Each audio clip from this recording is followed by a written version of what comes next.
Cell and 21 looked at Boo, the two slack-jawed at this rather giddy and kid-like genie. Despite everyone's favorite pink boy being weaker than in the Boo saga, he definitely has power above that of first form Cell, and is quite aware of that fact. While Boo doesn't think he'll be much fun, Cell's the strongest creature on Earth right now, and he doesn't mind holding back too much. The monster is flabbergasted that such a powerful creature exists, but he took pleasure in the fact that Boo seemed naive and could easily be influenced, much like 21. That said, with such a high battle power, it would be best to just put him down, here and now. You know what might be fun? It's a little game 21 and I used to play. Why don't you turn around and close your eyes? When I tell you to open them, you'll have a nice surprise waiting for you. Boo did as he was told, completely trusting the android before him. This slightly broke Hima's heart, seeing someone who, by all accounts, was just like her. She wanted to speak up, but couldn't find the courage to do so, simply looking away and stifling herself. Cell put 2 fingers up to his forehead and charged up a Makongo Sopo, though the time it took made Boo start to wriggle around, getting impatient. Cell was initially going to just surprise the genie, stay silent and give him a quick death. But with all this annoying movement, he figured maybe Boo didn't deserve that. Alright, open your eyes and turn around, Cell yelled out as he launched the beam, spiraling towards the genie. Hima bit her tongue, trying not to cry at the loss of life. But instead of hearing a body fall, or any other sign of the deed, she instead heard Cell gasp. Hesitantly opening her eyes, she saw Boo holding the beam in his gloved hands. Despite being caught off guard by this development, Cell quickly charged up a Kamehameha, launching it forward in order to finish the genie. However, Boo wasn't having any of that.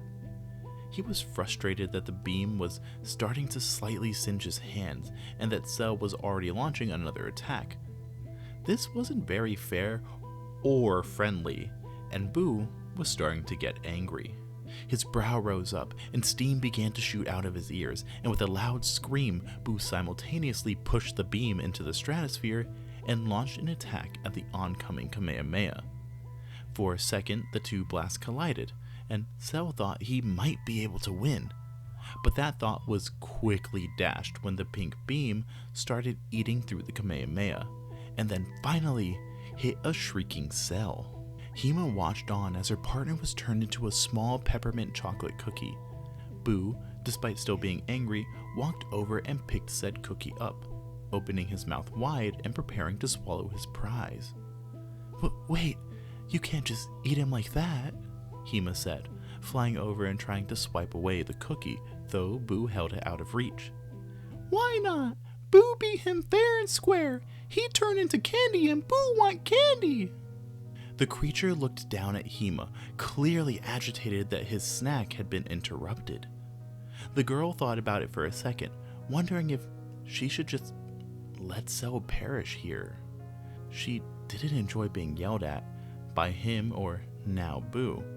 It caused a large pit to form in her stomach, one which her heart didn't have enough courage to overpower. Beads of sweat formed on her brow, streaking down her cheek as she gulped at the thought. This was it. She could finally be done with Cell. It wouldn't be her fault that he perished. It'd be this creature that's far too powerful for even her to do anything against. But soon, Hima began second-guessing herself, wondering if she was a terrible person for letting Cell go like that. It was such an underhanded way of getting rid of him, and as his partner, shouldn't she do everything in her power to protect him? The girl sighed, and then spoke up. He gets like that sometimes. He isn't very fair and can be mean, but he has a good side too. He kept me around even though I'm useless to him, and reins me in when I get unstable. So please don't take him away from me. Hima began to tear up, not in an attempt to elicit any reaction from Boo, but from realizing just how much she felt that she still needed that monster. Boo tilted his head, not quite seeing the whole picture here, but his anger had subsided and was instead replaced with a different feeling, one far too complex for him to fully understand at this point. Seeing how sad Hima was, he decided to give the cell cookie to her, putting it in her palm and holding her hand, giving the girl a small amount of ki and showing her how to utilize the magic she had inherited. Okay, but if he starts being meanie again, Boo beat him up! Hima was almost hysterical with the relief she felt, wiping away tears and promising that he'd behave himself, if only for his own sake. Now while Cell was reforming, Hima thought about all the humans she had turned into candy, and wondered if it were possible to somehow turn them back now. Maybe she could bring them back with the Dragon Balls and reform them, especially if Boo helped her. This new ability opened up a plethora of possibilities, ones which made Hima feel even more relief. Though that was short-lived. Once Cell was fully reformed, he began to have a full-on panic attack. He knew the creature was strong, but it was everything 21 could have been if she actually devoted herself to training. He heard everything that went down when he was just a piece of candy, and so knew Hima was still loyal to him. But this thing was very temperamental, and unlike the girl, he couldn't offer it any sort of power or teach it anything useful. He thought back to 21 and how easy she was to manipulate, how lost and broken the girl was.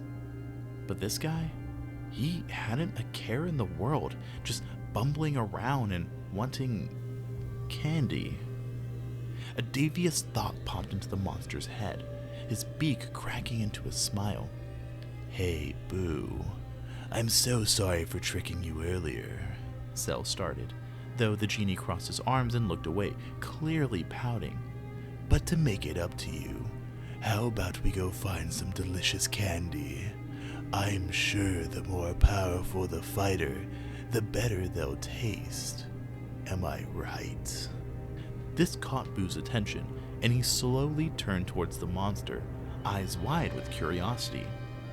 And thus, Cell told him all about the most powerful fighters on Earth, and offered to lead Boo towards them.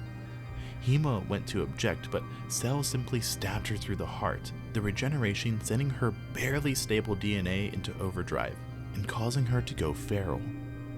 And so, the devil watched on as his two monsters were unleashed upon the world, fire and brimstone shining in his eager eyes. Across the galaxy, Gohan, Krillin, Piccolo, and the Saiyans made their way towards Frieza Planet 1. Though they had encountered little resistance. Sure, it meant the crew could focus on training more, but it was still suspicious to the prince, who expected to run into at least a few Frieza Force ships. He and Nappa agreed that it was possible the Emperor had gotten scared of their eventual rebellion, and so called every last member towards his home base. This excited the brute, who wanted to test out his new move, the Infernal Storm, something he'd always wanted to try but never had the opportunity, since Raditz and Piccolo always complained about dumb civilians.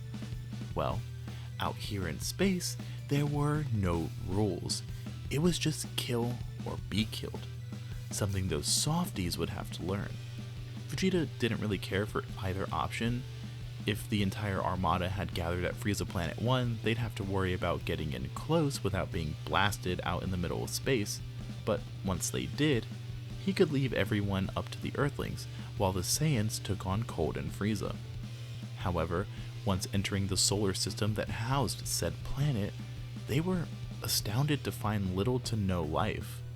Many of the large-bodied planets were now space dust, and while there were a few ships going around, they were either freighters or small patrols. Nappa, being the brute he is, decided to use his new move to destroy every single ship within the solar system, though this only annoyed Vegeta and Piccolo, who said these people might have given them vital intel. Once setting down on the only planet left, a small fight ensued, where Krillin, Gohan, and Piccolo easily knocked out every single opponent. While Vegeta wanted to blast these soldiers away, he focused on trying to sense nearby battle powers, finding none that could even come close to Frieza or his father.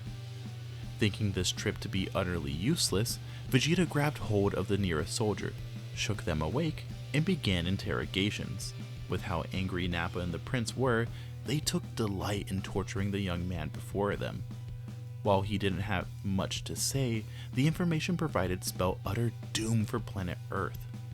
Apparently Frieza and Cold had been training, going so far as to use several soldiers as punching bags, creating an elite Praetorian guard out of them. Then the entire force, Cold included, had set off for planet Earth in hopes of destroying the rebellion and anyone else who could possibly pose a threat to the Empire. Vegeta was pissed that they had traveled all this way when he could have just stayed put and had the home field advantage, while Gohan and Piccolo were understandably upset regarding the fate of their world. Despite their differences, the crew quickly aboard their ship and blast off. Nappa is the last inside, as he plants a shimmering white orb right in front of the remaining soldier, telling him that if he couldn't contain this with his own power, everyone on that planet would perish. Needless to say, the planet exploded just as they got into orbit. It was a grueling month-long journey back to Earth, where the Z-Fighters are all training their hardest within 300 times Earth's gravity, though Krillin has a hard time keeping up. Together, the group goes through all but one of their beams, this one being kept by Vegeta, just in case he'd need it. The crew can see Earth from space, but that's when they felt an immense power emanating from it. It wasn't just Frieza and King Cold though, but someone else was even further beyond them. And then there was Cell, whom was located at Capsule Corp. Everyone got prepared for a fight, except for Vegeta, who grit his teeth and was shaking from the pure magnitude of power around him. Frieza, King Cold, Cell, and even this new monster, whatever it was, they were all more powerful than him. After all the hard work he put in, all those long hours of training, was it all for nothing? Well, once the crew landed, Gohan and Krillin both gasped as the monster had Chi-Chi and Bulma in its hands. "Ah, I see the cavalry has arrived. Too bad your timing was a bit off. 24 hours earlier and your friends might still have been alive." Cell suddenly struck at Bulma, quickly starting to absorb her right in front of everyone. Most of the fighters were too horrified at the sight to do anything, but Krillin tried to use a Destructo Disc. However, a pink sphere intercepted the blast, causing everyone to notice a girl hovering nearby. Cell didn't bother to fully absorb Bulma, instead leaving her as a shriveled husk to further dig at the fighters. Vegeta, who had some relations with the scientist, did feel angered by this, but he knew those Dragon Ball things could bring her back, though even he felt this fate was too cruel for her.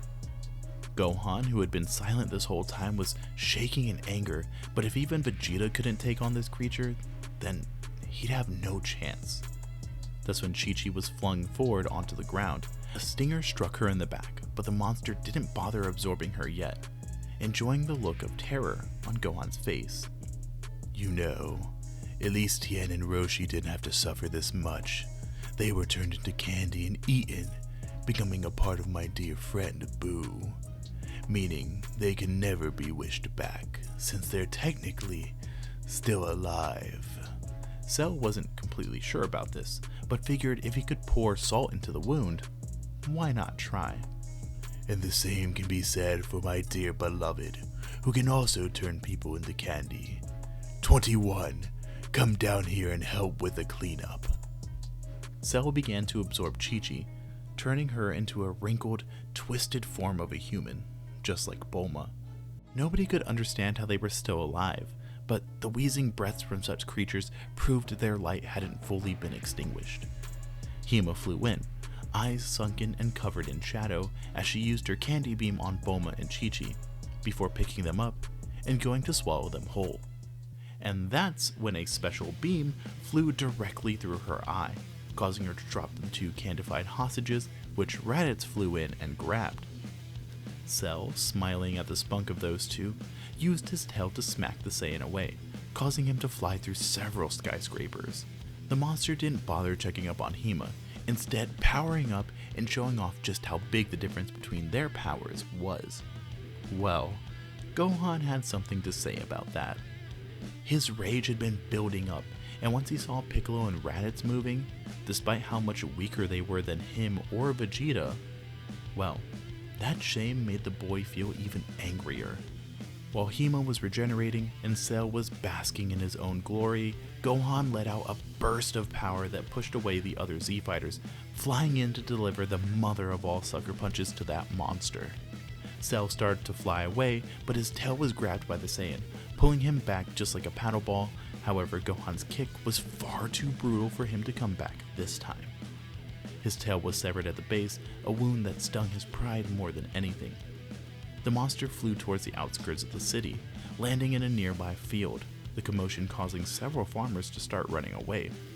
Cell regenerated his tail, then shakily stood up, only to see Gohan already high above in the air, 2 hands on his forehead. He launched a quick death beam, hoping to distract the boy. However, his beam disappeared within the absolutely massive Masengo that flew down and proceeded to eat away at half of the android's body. That was all the boy had, him panting and slowly falling to the earth as he watched Cell regenerate once more. He had failed to do anything permanent, but at least he'd given Cell a taste of his own medicine. The monster exited its crater, walking over towards Gohan and readying its tail to strike him down. And that's when a giant hulking man appeared, a loud thunk sounding off as Cell's tail struck at him. Kui too arrived on the scene, followed by 4 other warriors. Heh, you did pretty well, kid. Now let us take over. You should tell Vegeta to focus on the Frieza Force who's looking for the Dragon Balls. Gero thinks Frieza is hoping to use those to gain immortality, which would be pretty bad for us, right? Kui gave the Saiyan a thumbs up while 16 and the other 4 androids surrounded their target, each one having a massive blast ready for the devil. But that's where we'll be leaving things off for right now. If you guys enjoyed this part, then maybe you'd like a story all about Frieza's brother, Cooler. But even if you don't check that out, thanks for getting to this part of the video. You guys have a good day or night wherever you are. That's it for now. Bye bye.